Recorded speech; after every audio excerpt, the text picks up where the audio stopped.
been to many, many times as lieutenant governor, but my first official visit with you as the borough president, and I want to thank you for the extraordinary leadership that I've seen from you, literally from your first days in office. That horrific fire where we lost so many innocent lives is still seared in my mind. The smell of the smoke and the anxiety people were. I came down immediately, and you were so literally on the job for such a short time, and you were out there with the people. You were out there just taking care of people. It was such a powerful visual reminder of how leadership matters in a crisis.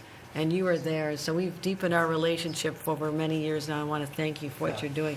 And to all of you joining us here today, our elected officials who I just had meetings with, thank you for joining a conversation about something that maybe it takes the first mom governor to understand how critically and important it is for moms and babies to have a healthy pregnancy and birth. Right. And it's something that other communities can take for granted, but there are others, like the Bronx, which has the highest mortality rate overall, but highest infant and maternal mortality rate of the other boroughs, 9 times more likely to die in childbirth if you're a woman of color.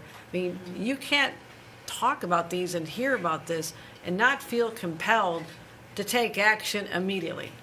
So we have worked hard on this issue. I have prioritized it. I've talked about in my State of the Union address, elevating this crisis which has unfolded. And we have worked hard to find strategies. And we just had a wonderful tour with Mari Millett, the president and CEO of the Morris Heights Health Center. I want to thank you and your really passionate team. You know, the head of OBGYN we just took a tour with and walked and saw the people that are so committed, to support people like you. I want to thank you for all you do, doing such tremendous work. And I just want to say, sometimes it's about the people that matter. Sometimes a little extra money matters and can help. And so I also want to announce, while you're sitting here, to close the gap you need to expand the Morris Heights Health Center and bring back the services, $8 million for you today.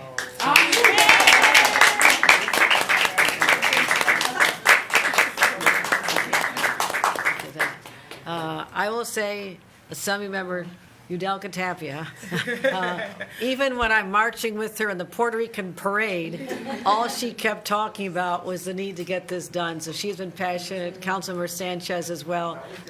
Your advocacy has been powerful, but just going there today, I said, no, we need to do this. We need to get this funded, and I want to thank you for all you've done. We'll build a maternal health center of excellence.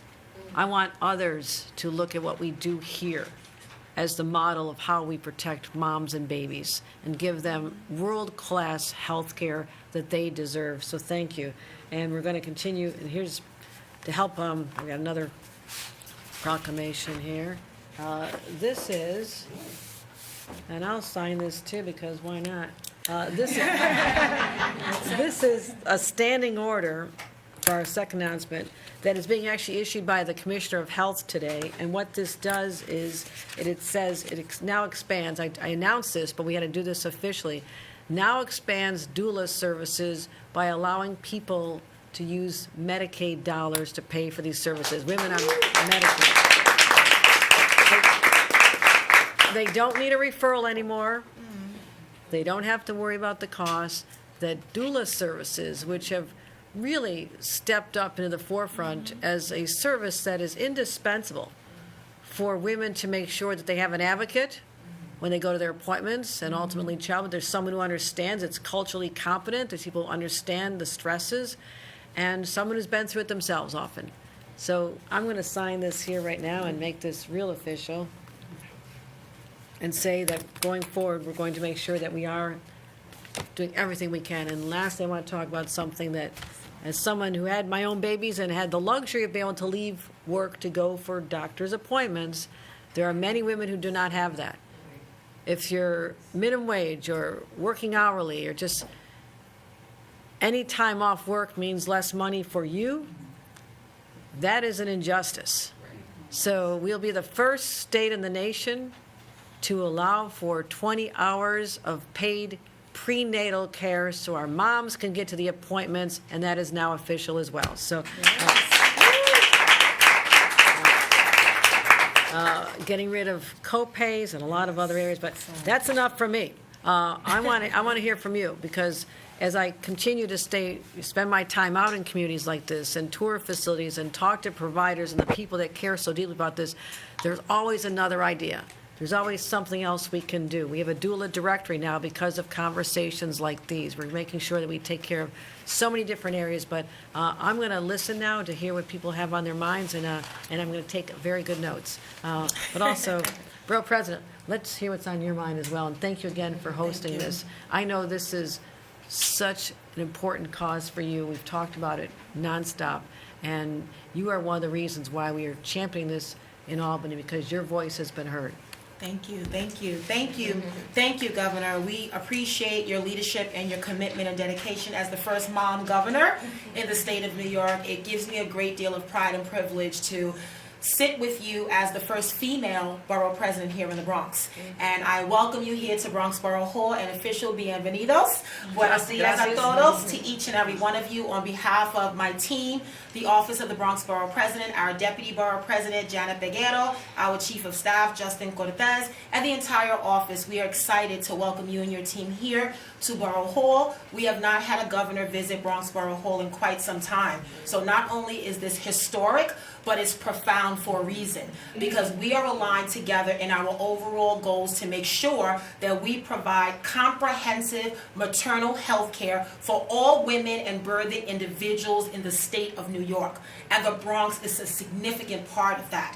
And to the members of our Bronx Maternal Health Consortium, our co-chairs, and all the members who are here, to my colleagues in government, Assemblymember Yudelka Tapia, Councilmember Pierina Sanchez, welcome. Thank you for being a part of this important conversation as leaders and women of color, and really everyone. Today is really a great day where we take a bold step in our collective work to ensure that all women, and certainly women of color, have access and opportunity. When we talk about balancing the scales of health care, this is from an equitable perspective and a justice perspective. For too long, too many women, Black women, Latina women, have been denied access to prenatal care, to comprehensive health care when it comes to birth workers, doulas, and midwives. And we've seen the data, we've seen the statistics, and we've somehow found, in the midst of all of that pain, we found purpose. And as the borough president serving for 3 years now, we've had many roundtables, and we've worked with the Bronx Maternal Health Consortium that we really inherited from my predecessor, Ruben Diaz Jr. I acknowledge the Diaz administration for starting this conversation. And now this is deeply personal. We are the only borough in the city of New York that is led by 2 women, and 2 women of color. So this is personal for us as leaders in this borough, in this county. We want to make a difference and set our families up for success and not failure. Giving them access to prenatal care, to doulas, working with many of our credible messengers like all of you, community-based organizations, healthcare partners that are on the ground every single day. And many times you're doing this work with very little recognition and very little government support. That is changing as a borough. We have a governor that recognizes your work every day and is giving you this moment to amplify your work and to talk about everything that you're doing as a collective. So I'm so grateful that not only are you here, but you're signing this order as a legislative body, as a former member of the State Assembly. I remember days in Albany, and the State Assembly and State Senate has really been a part of this work in terms of ambition and goals. And again, I bring up equity again, because it is unacceptable. It's an injustice if any woman in our state is denied access. And Medicaid access and raising the reimbursement rates for our doulas was an incredible effort, and I want to recognize that as well. That was achieved last year. So a lot of great things are happening in the Bronx, and most importantly, I want to make sure that all of you get recognized for the work that you are doing, because at the end of the day, we are here to save lives. We are here to make sure that women and birthing individuals have safe deliveries as they become mothers, which is truly a blessing. And it's really an honor to serve and to work with all of you as we move this conversation forward. We've been talking collectively as a consortium about about building out a birthing center for quite some time. It was a part of my first State of the Borough that we had, and we've been working towards an executive report as well as a birthing report. We've been working with healthcare providers and professionals. We've been working with many of you on how we can look at creative and innovative approaches to maternal health care, knowing that we have the data to prove that our work is not only worthy and significant, but it has made a difference. And we also do this in honor of those women that we have lost in our battle. We do it because we carry on their legacies. Women that look like us have died during childbirth because of pregnancy complications. And we are honoring their work, and we are making sure that their deaths are not in vain. And so I'm grateful, Madam Governor, that you were here. I'm grateful that of all the places our governor could have been in 62 counties in the state of New York, she's here in the Bronx. Because oftentimes when there are announcements made of money, of funding, the Bronx is not always leading that conversation. But we are going to lead that conversation now because we have a governor that aligns with our collective priorities. So I'm so grateful you're here. I'm looking forward to our roundtable this morning and really hearing from all of you. And thank you so much for your work. Thank you for never giving up on the Bronx, for looking at the potential that we represent and making sure at the end of this, we are working collectively together. I now want to turn this over to my amazing partner, who is about to give birth herself. As a new mom, a first-time mom, I'm so grateful that in her prenatal care, she is working with one of our doulas here in the Bronx, because she's going to be a great example for us on how we move this collective forward. And the Health and Human Services Division, our Deputy Director, Maknoor Jara, and her team have been doing this amazing work with our policy team and everyone in the office. And so I now turn this over to our Madam Deputy Borough President, Janet Figueroa. Thank you so much, Madam Borough President. Thank you so much, Madam Governor, for loving the Bronx time and time again. Always have. Always have, and I know you always will. Your commitment speaks volume, from economic development, the Kingsbridge Armory, to now, your support around maternal health, and rebuilding our anchor institutions. As the Borough President mentioned, this is no longer a theoretical crisis for me. The moment I found out that I was pregnant, I was excited but also fearful at the data, knowing that there was a target on my life, potentially.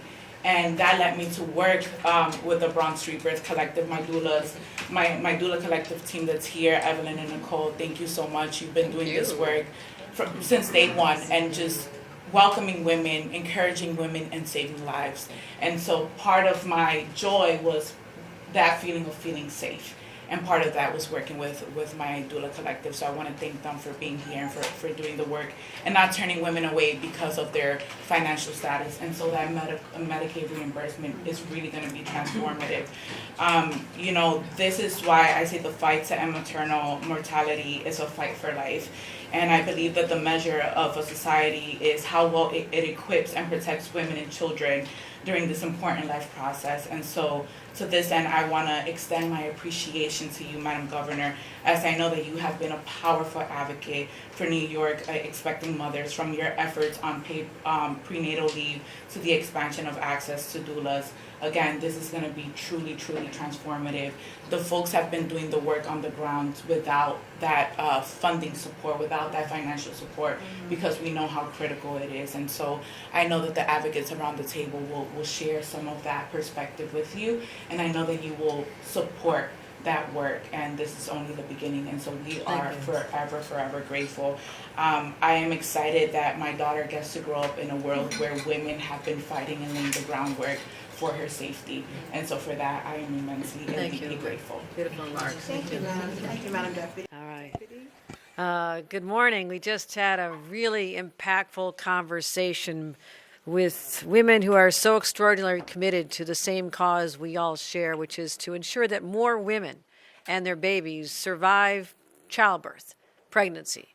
And that is not the case here always in the Bronx, which has the highest maternal mortality rate in our city, and the numbers are just unconscionable. So I want to thank Borough President Vanessa Gibson, a friend for many, many years, for hosting us here today and welcoming me back to the Bronx. We also have Assembly Member Tapia, who was with me yesterday at the parade. We marched together. I was so proud for the Puerto Rican Day Parade. And Councilmember Sanchez, who knows a little bit about childbirth, expecting a baby by December. So great to have them here and the individuals who stood up with us. But this is a crisis, full stop. This is an issue that a lot of people don't talk about because it may not affect their community. This is heavily concentrated in black and brown communities, and women have 3 to 4 times higher rate of mortality than women who are not women of color. So think about that, process that. And then the question is, what are you going to do about it? I have made this one of my signature issues since becoming governor, listening to advocates, champions who are incessant about doing more to save lives. And one of them is to say, we need more assistance for these women while they're going through the process. We started a doula directory. I just announced today that our Commissioner of Health, McDonald, is first time ever in our state's history making Medicaid available to cover the cost of doula care. These are people who understand the experience, who are their advocates, they're their champions, and we just heard stories of how they've literally saved lives just this week because they noticed something and called the doctor and says, you have to do something about this situation, bringing women into the hospitals who otherwise were told you don't need to show up. So it's powerful. But also we need to continue funding the programs that are in place. Today we're announcing an $8 million investment in the Morris Heights Health Center. I just toured it with the CEO this morning. We're going to create a maternal health center of excellence. The Bronx deserves to have this center of excellence. It is long overdue. And the project is to begin in 2025 and all done by 2027, maybe for your next children too. Okay, next, we're ready for more by then.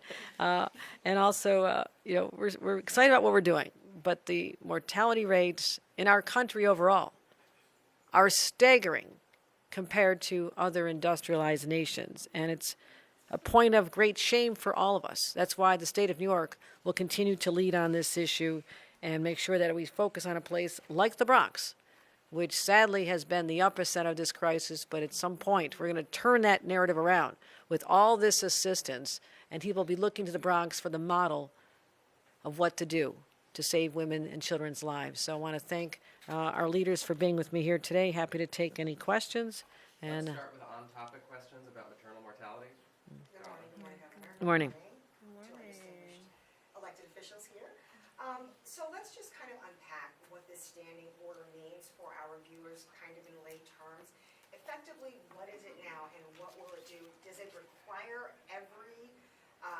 the presence of a doula in every pregnancy setting? So kind of explain and unpack what the standing order means for everyday mothers. Right, this is an option for mothers. I mean, you want to have a doula assistant, a midwife, traditional doctor, nurse practitioner. You have the choice. But for so many, the choice was not really real because you had to pay out-of-pocket expenses. So that took doulas right off the table. So if you're a woman on Medicaid, as of this day forward, you can now have Medicaid cover the cost and help you with that to have a doula. And again, this doula directory, it may not sound like a lot, but a lot of women say, well, what is a doula? How do I find one? There is now going to be a statewide directory that helps access it. So more word of mouth, and in communities like this, when you have elected leaders elevating this, I cannot tell you what the difference is. The stories we heard, a 30-year-old woman being treated last Friday, had a baby, went home. On Monday, she's not feeling well. She's feeling sick. The doctor says, I'll see you at the next visit in a few days. She calls her doula, who says, I'm coming over. That doesn't sound right. That night, she was admitted to the ICU and spent a week there, and they saved her life. She ended up having congestive heart failure. That's what I'm talking about. That level of care that could have resulted in a tragedy if it wasn't there, and it was there, and I want to make sure that we are helping have that covered. That's the story that moves my heart. Good morning, everyone. So I understand that the $8 million into the health center is very important, the doula directory, but we know this is very much a systemic issue. So how do you hit training at the base of it at our hospitals where there are still people not being heard? And is it about retraining? And how do you get into the hospitals to make sure people are culturally competent when it comes to treating women of color? It also means getting more people of color into the healthcare professions. And that's the baseline of what we're talking about. We're talking about one of your great initiatives, getting more people into STEAM programs. We focus on concentrations on health. We're going to be talking about how to make that happen here in the Bronx. So it's getting the pipeline of individuals who'll be culturally competent to be in those healthcare jobs, but also you're right about the training in the medical schools. We need to be peeling back about what they're learning and how the training is going on, because women in the next room just told us that their clients have very different care. A young man whose wife lost her life, Amber Rose, he said when people walked in and saw that she was an unmarried black woman, they thought the level of care deteriorated greatly. And he was right. He's now raising a child by himself. So there are many points, as well as the overall physical health. A lot of these women don't start out with the best of health in the first place. I mean, it comes into nutrition, stress. There's a lot of stress in life for people just trying to make ends meet. Their housing, the environmental experience. So you take individuals who may not start out perfectly healthy, and then you throw on a pregnancy on top of it, which does incredible things to your body. Your hormones up and down. Physically, you're exhausted. You still have to take care of your other children. You still have to take care of your job. So all of us can relate to that. And so that is the urgency with which we're bringing to this cause. And you're absolutely right about looking at the training in medical schools, too. Anything else on maternal health before we go? Okay, great. We'll have time for a couple off, starting with Andrew. Governor, two questions on, excuse me, on congestion pricing. One of them is, the MTA says that modernization, electric buses, and even ADA stations likely now have to be deprioritized because of the missing anticipated revenue. What do you say to residents of the Bronx who've been waiting for an elevator at Burnside Avenue, for example, now hearing not from advocates, not from Twitter, they're hearing from the MTA. That's now deprioritized. So what do you say? I say to this, I made the decision to not go forward, to pause at this time, because I don't think New Yorkers, based on what I've heard from people all over the city and the advocates and the people who are deeply concerned about what it'll do to our economy, that a $15 toll at this time is too much. I needed to take immediate action to pause this now. But we've been in conversations. I also committed that those projects will go forward. But to assume that the only funding source had to be congestion pricing shows a lack of imagination about understanding other opportunities to fund these projects. I am committed to these projects. I have told everybody I'm committed to these projects. I've had the conversations with the leaders about these projects before they left town, and they may be coming back.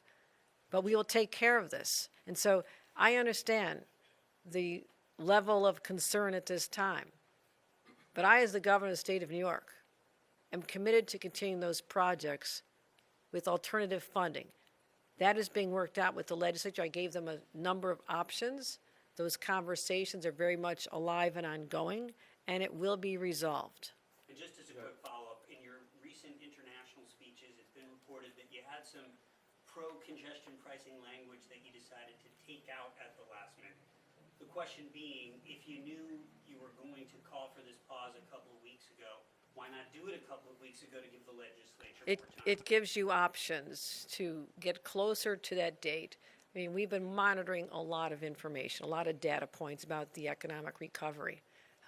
Starting in December, for example, we thought that this year inflation was going to be lower, that more people would be back on the subways, that we would have more buildings that have individuals. And there is still in many businesses the stress that that their employees will opt out and stay home and work remotely, or go to another job, or even go to another state. There are a lot of other options for people that weren't there in 2019 when this law was first put forward. So many factors. I have had conversations with the leadership. The timing was to do something before the legislature left and before June 30th. And so I wanted to reserve the right to continue studying this, considering our options, hearing from people, and that's exactly what I did. Juliet? Yes, Governor. Hi, good morning. When you say an indeterminate pause, what is your timeline for that? And would that involve necessarily rejiggering congestion pricing to shrink the fee or shrink the time that it's applicable? Or would you consider wiping it out altogether and then giving New York City funding for programs to address congestion? No, there's a big difference between a pause and elimination. Elimination was an option. I said I'm committed to congestion pricing, some way to bring in measures to ensure that we reduce congestion in our city. But we also have to be concerned about the collateral impacts in other communities as well. That's what I hear about when I'm in the Bronx. So I want to take a look at this. And I'm very sensitive to the passion behind a lot of people who worked hard on this and thought this was the only answer. I have a perspective that says there are other ways to deal with this. So funding will be there. We'll continue congestion mitigation. And at this date, and all will be resolved at a future time, but a pause was necessary because otherwise this toll would have started being collected June 30th. That's why the pause gives us the opportunity to meet with the leaders of the legislature and others and move forward with a different solution. So would you reduce the fee then necessarily? I was, Is that part of all options are on the table for future conversations. All right, Bobby and Darla. Governor, you have, or there is a fundraiser scheduled for tomorrow to benefit you, that's being held by the Greater New York. No, there's not. There's no fundraiser from the Automobile Association? No. Because there was flyers that said there was a fundraiser, and obviously people might be led to the conclusion that this was a decision you made to benefit donors like the Automobile No, Association. I will not be attending a fundraiser with auto dealers. I have been very supportive of transit, and anybody questions that, look at what I did last year when I was heralded by the media for being the person who saved the MTA 1 year ago. It was heading off the fiscal cliff, and no one thought that I would be able to figure out an array of solutions that kept it literally on track. So let's just look at the whole record. No one can question my support for public transportation. I'm focusing on public safety in there. I've been focusing on cameras. I've been focusing on announcing new project lines, 2nd Avenue Subway, Interborough Express I want to get done. I want to make sure we get through Metro North stations here in the Bronx. Those are all issues that I have promoted. Others have not even addressed them and said they want them to happen. I have. So let's just look at the record on balance and then question my commitment because it is strong. It is strong. All right, last one, Darla, last one. Hi, thank you again. So on congestion pricing, conversely, there is a school of commuters, Long Island, Jersey, Westchester, who have always felt there may have been some kind of glitch that may have prevented it from coming, from beginning. You mentioned the lack of imagination with the MTA and its leadership. There have been public-private partnerships with other transit authorities, like maybe not transit authorities, but toll roads, the Skyway in Chicago, the Indiana Toll Road. What has been your directive or any conversation with the MTA leadership about a public-private partnership that might help fund this funding shortfall? And then more importantly, have you spoken to Jano Lieber? Where is he? Why haven't we seen him? And what are those No, conversations? I will tell you this, and you need to correct the record because your interpretation is not correct. I did not say there was a lack of imagination at the MTA. I said we do not suffer from a lack of imagination to be able to solve the funding issue. Okay, so please, I support what they're doing. I spoke to Jano Lieber yesterday, and he has been working hard with me, particularly since this announcement. So we support I am joined at the hip with the MTA on all of their projects going forward. That is not refutable at all. And I'm just simply telling those who are asking questions today who need to know the answer right now that the MTA was not able to collect congestion pricing until it started. They would not even achieved even $400 million in a year. So there is no missing billion today that means everything stops tomorrow. Okay, that is not accurate. That's not what I was, my apologies, that's not what I was Okay. trying to ask. I think when we're talking about finding other funding sources Right. to meet the MTA shortfall, for example, LaGuardia Airport, JFK Airport, there have been some public-private partnerships that have been established to help the infrastructure. That was really big at LaGuardia Airport. is that a possibility? Is there a world where that exists for the MTA? So I guess that's better stated. No, what I said about there is no lack of imagination here, because we will find a funding source. It doesn't have to be a one shot, it can be multiple sources, but we have the capacity and the ability to find that answer. And that's why I can stand here confident that these projects will go forward.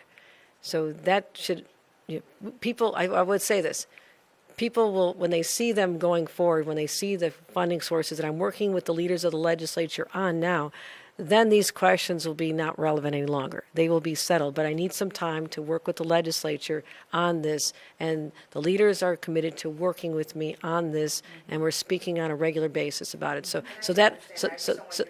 no, but there, and you're right, there are other, you're asking about public, private. We will find the answer. We will find the answer. All right, thank you, everybody. Appreciate you coming out.